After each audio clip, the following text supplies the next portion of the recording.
तो बच्चों चलिए आज हम पढ़ते हैं जेनेटिक डिसऑर्डर। जेनेटिक डिसऑर्डर क्या है? जीन्स में प्रॉब्लम होगी, और जीन्स में अगर प्रॉब्लम होगी, हमारी बॉडी में जीन्स हैं और जीन्स हैं, जीन्स हमारे सारे कैरेक्टर मतलब सब कुछ, जितने भी कैरेक्टर हैं, जो भी एक्टिविटी हो रही हैं, सब कुछ निर्धारित करते हैं, सब कुछ मेंटेन करते हैं, वो भगवान है जीन।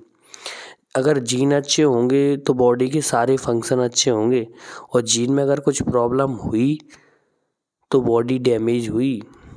अगर जीन्स ही ख़राब हैं, कहते हैं कि तुम्हारे तो जीन्स ही ख़राब हैं, अगर जीन ख़राब हैं तो क्या हो सकता है? तो फिर कुछ नहीं हो सकता। तो जो डिज़ीज़ हैं, हमने पहले बात की थी जब ह्यूमन हेल्थ एंड डिजीज़ पढ़ा था, तो बात की थी कि कुछ ऐसी डिज़ीज़ हैं जो जीन्स की प्रॉब्लम की वजह से हैं, हमें विरासत में मिली हैं ये चीज़ें, विरासत में। और विरासत का मतलब है कि ये आ गई तो फिर जाने वाली नहीं है, जीन्स में प्रॉब्लम है। तो कुछ ऐसी चीज़ें हैं जो हमारे पेरेंट्स से हमारे साथ आती हैं, जिन्हें हम हटा नहीं पाते हैं, उन्हें जेनेटिक डिजीज़ कहते हैं या जेनेटिक डिसऑर्डर कहते हैं।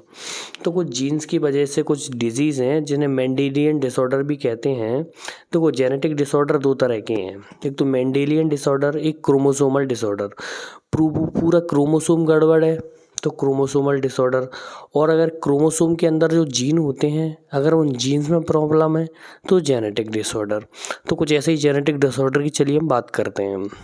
देखो क्या बच्चों, हमारी बॉडी में जीन एक कैरेक्टर के दो जीन हैं। ये बात हम बहुत पहले पढ़ चुके हैं कि बॉडी में दो जीन होते हैं, उन्हें एलील्स कहते हैं, डोमिनेंट एक रिसेसिव। अगर दोनों अलग अलग हैं तो इसमें एक डोमिनेंट होगा, एक रिसेसिव होगा। ये बात मेंडल बहुत पहले बताते थे, चिल्लाते थे कि डोमिनेंट रिसेसिव। तो बच्चों यहाँ कुछ रिसेसिव मतलब जो जो जो जीन में प्रॉब्लम हुई है वो रिसेसिव है, और रिसेसिव है तो यानी कि ज़्यादा प्रॉब्लम नहीं है। क्यों नहीं है? कि अगर डोमिनेंट वाला अच्छा है तो डिजीज़ नहीं होगी, और अगर दोनों ही जीन खराब हैं तब जाके प्रॉब्लम हमारी बॉडी में होगी। तो देखिए बच्चों क्या है, सिकल सेल एनीमिया, यानी कि बॉडी में हो गया एनीमिया, खून की कमी। तो ये खून की कमी किस वजह से हो रही है, पता करना पड़ेगा किस वजह से हो रही है। बताया गया कि जीन खराब है। अब जीन, कौन सा जीन खराब है? तो ये जीन खराब है जो हीमोग्लोबिन बनाता है।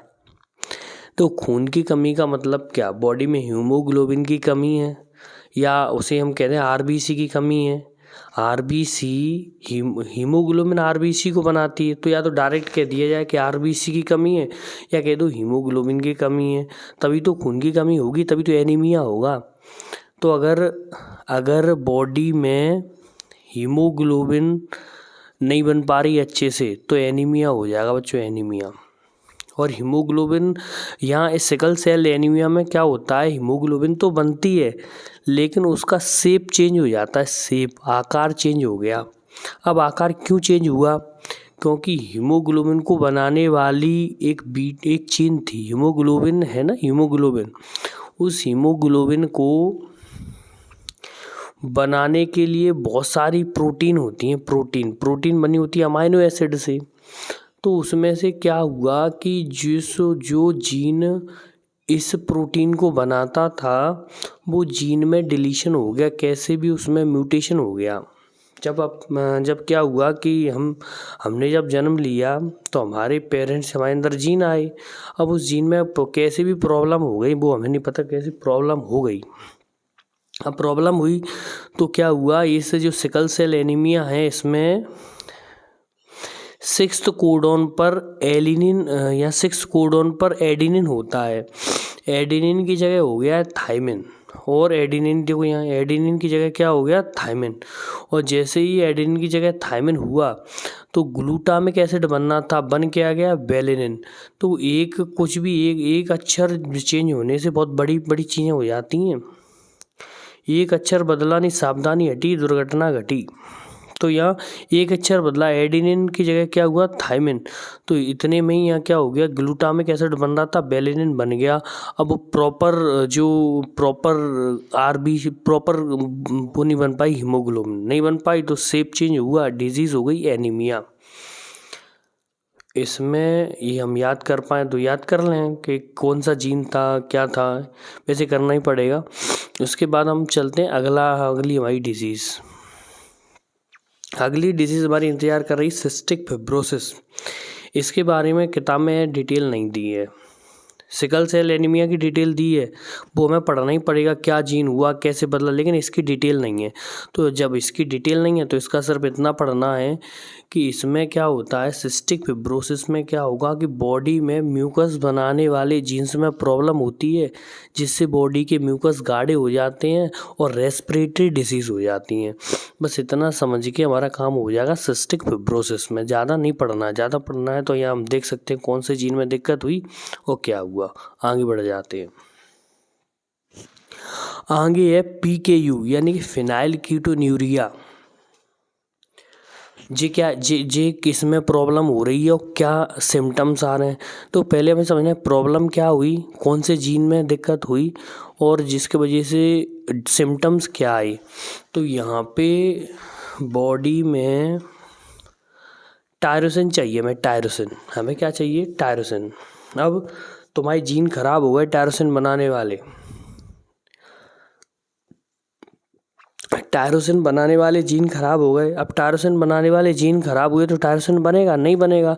तो टायरोसिन की वजह से, टायरोसिन क्या करता है, टायरोसिन बनाता है मेलेनिन जो हमारे शरीर में रंग देता है, कलर देता है। तो अब टायरोसिन नहीं है तो मेलेनिन नहीं है, तो बॉडी में कलर, रंग नहीं आएंगे, रंग में दिक्कत आ जाएगी। और यहाँ पे होता क्या है कि ये फिनाइल एलेनिन है ना, जो फिनाइल एलेनिन से बनता है टायरोसिन और बनाता है एंजाइम जिसका नाम है PAH, phenyl alanine hydroxylase enzyme बनाता है इसको। अब ये एंजाइम तो बनता, लेकिन वो जीन ही नहीं है तो एंजाइम नहीं बना। अगर एंजाइम नहीं बना तो टायरोसिन बॉडी में नहीं बना और फिनाइल एलेनिन बढ़ गया, क्योंकि इसको बदल नहीं पा रहे टायरोसिन में। तो जब ये बढ़ जाता है, ये जाके ब्रेन में एक्युमुलेट हो जाता है। जब ब्रेन में एक्युमुलेट हो जाता है तो ब्रेन में कोई चीज़ ज़्यादा आ जाए, देखो ज़्यादा तो कुछ भी अच्छा नहीं है। अगर ये ज़्यादा आ जाए ब्रेन में तो ब्रेन में क्या हो जाता है, मेंटल रिटार्डनेस हो जाती है, व्यक्ति पागल हो जाता है। आगे बढ़ जाते हैं। आगे डिजीज़ है थैलेसीमिया। कौन सी डिजीज़ है, थैलेसीमिया। पहले इसके बारे में डिटेल नहीं थी, अब थोड़ी बहुत डिटेल इसके बारे में आ गई है, तो थोड़ा पढ़ना पड़ेगा जब डिटेल आ गई है तो थैलेसीमिया में क्या होगा, ये भी एनीमिया है। बात आ रही समझ में, एनीमिया। तो ये समझ बहुत छोटे से समझ लेनी चाहिए। एनीमिया क्या होता है, खून की बीमारी। जीके में भी क्वेश्चन आ जाता है कि एनीमिया क्या। तो एनीमिया का मतलब है ऐसी डिजीज़ जिसमें हमारी बॉडी में खून की कमी हो गई। तो इसमें भी खून की कमी हो रही है। उसमें जो हमने अभी पढ़ा सिकल सेल एनीमिया, उसमें आरबीसी का शेप चेंज हो गया था। यहाँ पे आरबीसी का नंबर कम बनता है, आरबीसी कम बनती हैं क्योंकि वो हीमोग्लोबिन का ही प्रॉब्लम, भाई रट्टा हीमोग्लोबिन वाला, हीमोग्लोबिन यहाँ पे बन ही नहीं पाती हैं अच्छे से, तो आरबीसी नहीं बन पाती। आरबीसी की कमी यानी कि खून की कमी तो एनीमिया, तो थैलेसीमिया। ये सारे ऑटोसोमल रिसेसिव डिसऑर्डर, ये हमें एक अगले वीडियो में समझना पड़ेगा कि कैसे ये ट्रांसफ़र होते हैं, इनका पेडिग्री एनालिसिस क्या है, कि कब अगर मम्मी को है पापा को नहीं है तो बच्चों को क्या होगा। तो ऐसे में समझना पड़ेगा ये पूरा पेडिग्री इनका अगली वीडियो में। उसके बाद हम पढ़ते हैं ऑटोसोमल ये खतरनाक है, डोमिनेंट वाले खतरनाक है, क्योंकि अगर ये एक जीन खराब हो गया तो प्रॉब्लम हो जाएगी। वहाँ तो दोनों जीन खराब होते तब प्रॉब्लम होती है। तो ये मायोटोनिक डिस्ट्रॉफी, ज़्यादा डिटेल नहीं है हमारी किताब में, तो हम भी ज़्यादा डिटेल नहीं पढ़ते, हम सिर्फ ये पढ़ लेते हैं कि इस डिज़ीज़ में होता क्या है। तो क्या होता है इस डिज़ीज़ में, मसल्स में वीकनेस आ जाती है, मसल्स फटीग हो जाती हैं और यानी कि मसल्स वाली दिक्कत है, बस इतना पढ़ के हम आगे बढ़ जाते हैं। ऑटोसोमल डोमिनेंट डिसऑर्डर का एग्जांपल याद रखना, मायोटोनिक डिस्ट्रोफी, मसल्स की वीकनेस है। उसके बाद अब आ गई सेक्स लिंक्ड, यानी कि जो सेक्स लिंक्ड जीन है वो अपने सेक्स लिंक्ड जीन कौन से वाले, जैसे हमने पढ़ा ऑटोसोम 22 ऑटोसोम, एक सेक्स क्रोमोसोम, मेल में XY, फीमेल में XX। तो ये जो XX है, जो X क्रोमोसोम है अपना, जो X, उस X क्रोमोसोम पे भी जीन है, उस X क्रोमोसोम के जीन में गड़बड़ी होगी। अब Y वाले में नहीं भाई, X वाले में हुई है, X वाले में। तो X वाले में, X वाले जीन पर कुछ ऐसे जीन होते हैं, X वाले क्रोमोसोम पर कुछ ऐसे जीन होते हैं जो कोन सेल बनाते हैं आँख में। क्लास 10th वाली आँख, क्लास 10th में आँख में हमने कोन सेल पढ़ी थी जो कलर देती हैं, जो जिनसे हम दुनिया के रंग क्या देखें, तेरा दीदार काफ़ी है, दुनिया के रंग देख पाते हैं कोन सेल से।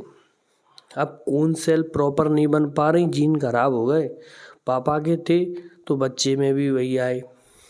और वैसे ये जिन लड़कों में अधिकतर होती है बीमारी, क्योंकि रिसेसिव है। ठीक है, ये समझना है कि क्यों लड़कों में क्यों अधिकतर होती है, होमवर्क है, लड़कों में ये अधिकतर होती है।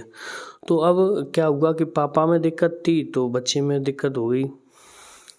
वैसे पापा से बच्चे में नहीं जाएगी, वहाँ पापा से भी जा सकती है। तो अगर वहाँ दिक्कत थी तो वहाँ हो गई, ये दिक्कत भी हो गई, आंखों से कलर दिखाई नहीं दे रहे प्रॉपर, कौन से कलर, ब्लू और येलो कलर दिखाई नहीं दे रहे, जीन में म्यूटेशन हो गया, सेक्स लिंक डिजीज़। अब उसके बाद हीमोफीलिया। तो सेक्स लिंक को कैसे याद कर सकते हैं, यानी कि शादी में कलर का महत्व होता है तो सेक्स लिंक्ड है कलर। हीमोफीलिया यानी पीला व्यक्ति ज़्यादा पसंद किया जाता है, तो हीमोफीलिया ये सेक्स लिंक डिसऑर्डर है, ऐसे याद कर लेना। हीमोफीलिया में क्या होता है, हीमोफीलिया में जब चोट लगी हमको तो दर्द हमें होता है, खून बहुत बहता है, और जब खून बहता है तो उसको रोकने के लिए कुछ हम उपाय करते हैं, लेकिन हमारी बॉडी भी उपाय करती है, बॉडी प्लेटलेट्स की मदद से खून को जमाने का काम करती है। लेकिन अगर हमारी बॉडी में खून को जमाने वाले जो फैक्टर होते हैं उन जीन में प्रॉब्लम हुई, अगर उन जीन में प्रॉब्लम हुई तो क्या खून को बहने से रोक पाओगे? तो जिस चीज़ में प्रॉब्लम होगी वो काम करना बंद कर देता। हाथ में प्रॉब्लम है, हाथ काम नहीं करेगा। तो अगर क्लॉटिंग फैक्टर में प्रॉब्लम है तो ब्लड क्लॉट आसानी से नहीं होगा, छोटी सी चोट लगने पर खून बहता रहेगा। और बताया जाता है कि इस डिजीज़ की जो कैरियर थी, ज़्यादा सबसे पहले देखा जाता है कि क्वीन विक्टोरिया थी, वो इस डिजीज़ की कैरियर थी।